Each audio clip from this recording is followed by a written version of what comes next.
Medlitou de Djemeldine Benchenouf. Salam alaikum, Azul Fillaoun, bonsoir.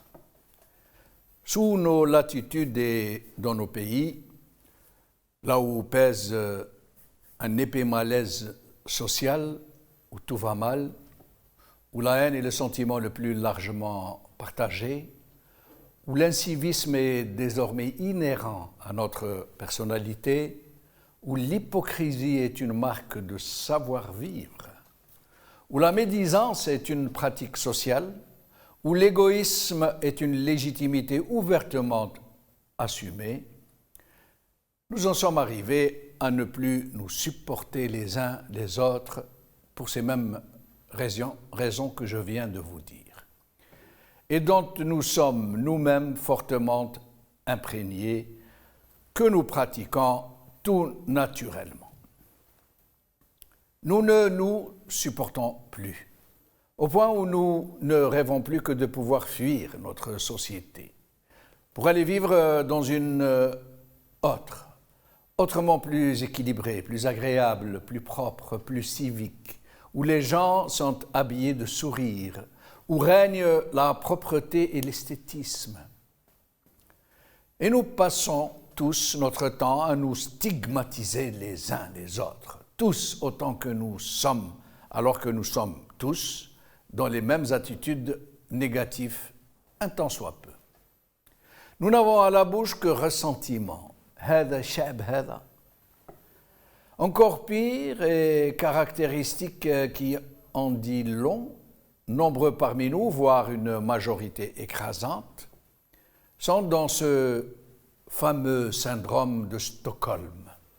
Nous adulons nos bourreaux, nous rêvons de les approcher et suprême satisfaction d'être admis dans leur cénacle ou du moins dans leur proximité.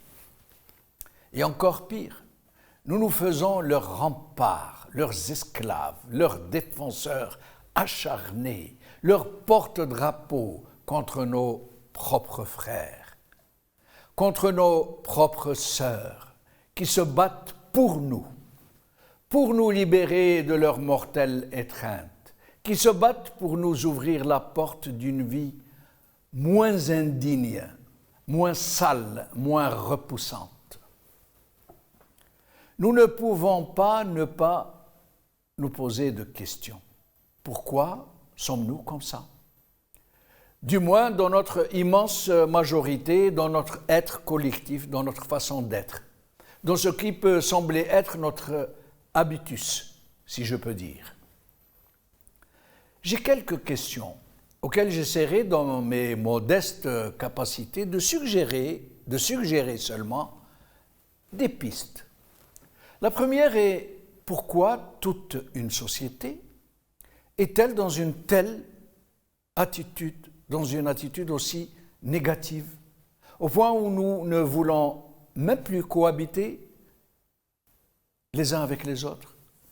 Qu'est-ce qui a fait que nous avons été tous ensemble ainsi infectés, contaminés? Je pourrais suggérer que c'est parce que les conditions politiques dans lesquelles baigne la société algérienne ont provoqué une sorte de chacun pour soi, de reflux, de méfiance. Puis comme le système procède de la corruption de masse et qu'il n'y en a pas pour tout le monde, nous sommes entrés dans une sorte de course effrénée à qui peut arracher un lambeau de la bête.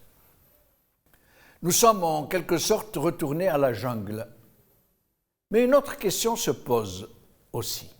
Pourquoi alors nos propres frères, qui sont nés pourtant ailleurs, dans d'autres pays, dans des États démocratiques, ceux d'Occident où ils habitent aujourd'hui, où règne le droit, une relative justice sociale, la démocratie, pourquoi alors qui n'ont jamais connu notre société et tout ce qu'elle a subi du régime monstrueux qui a volé sa souveraineté, pourquoi alors nombreux parmi eux sont-ils aussi infectés que nous, aussi vindicatifs, aussi inciviques, aussi violents, alors beaucoup d'entre eux n'ont jamais connu ce pays, notre pays?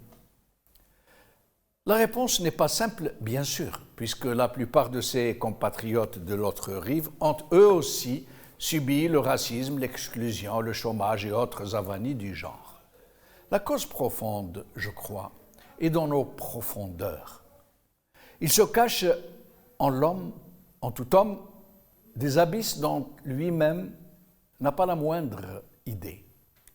Nous avons en nos plis cachés des blessures, des frustrations, des peurs, des haines, des rancœurs qui remontent toujours à notre surface, qui chevauchent nos attitudes, qui empruntent nos expressions, nos actions, qui squattent nos intentions, qui hantent nos attentes, ces douleurs figées, ces morsures douloureuses, ces mâchoires cruelles qui ne se desserrent jamais, ces cris retenus, ces larmes étouffées, lorsqu'ils emplissent l'être profond, lorsqu'ils imprègnent jusqu'à ces pulsions d'amour et d'empathie, lorsqu'ils polluent la moindre de ces sensations, nous secouent dans tous les sens, nous fracassent contre les murs de la vie, nous transforment en zombies qui n'agissent plus désormais que par impulsion.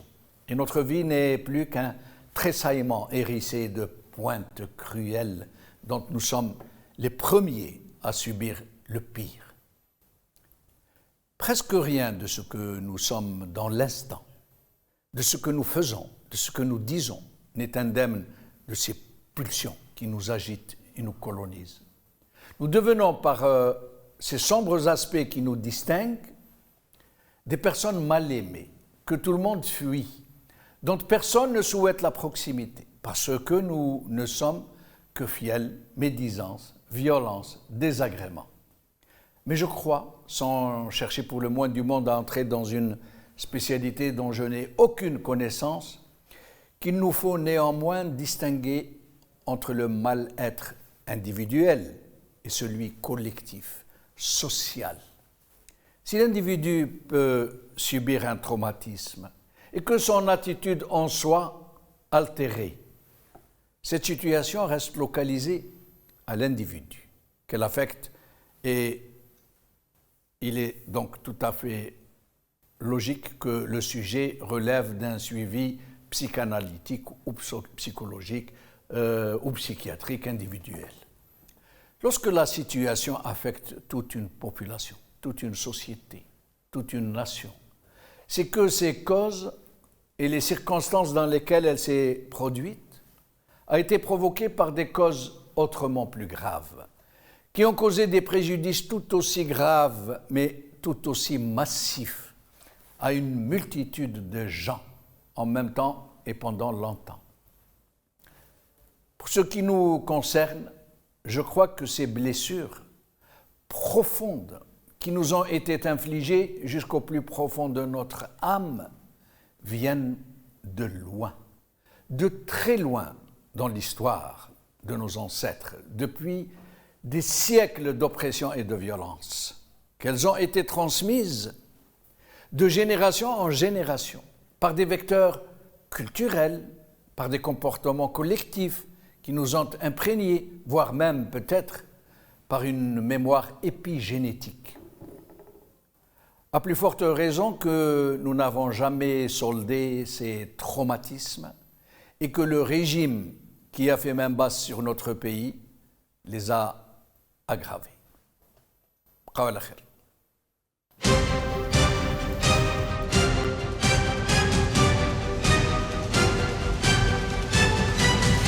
L'édito de Djemeldine Benchenouf.